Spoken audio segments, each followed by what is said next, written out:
My name is Nicole Wigan. I own a company called Night Owl Designs, which is handmade jewelry and housewares. It's very kitschy and pop culture inspired.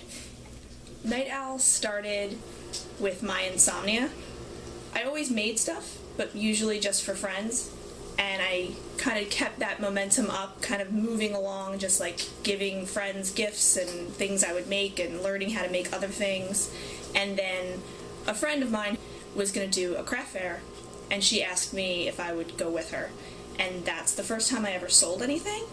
And I think it was the first time I ever realized that was a possibility, that it wasn't just me messing around and giving gifts, that something could be a business. I never really considered that before that point.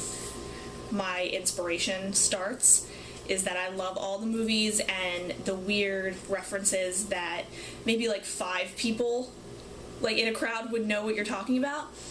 And so they don't make merchandise for anything like that. Like, you can't buy a pair of earrings or a painting for the Warriors and Hellraiser and stuff like that. Like, they just don't make it. And so I started making it for myself.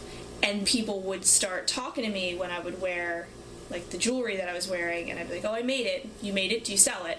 And so it's not really something I realized was as widespread as it is. People like the same things I do, and I didn't realize that that was like this whole world of people that would be interested in that.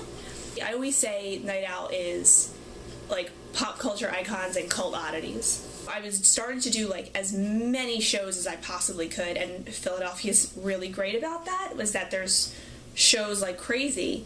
So I would start to do all of those, and people started to remember my stuff because nobody else was doing pop culture. That was really exciting because I felt like I was doing something that was personal to me, but also that nobody else was doing. So people remembered me.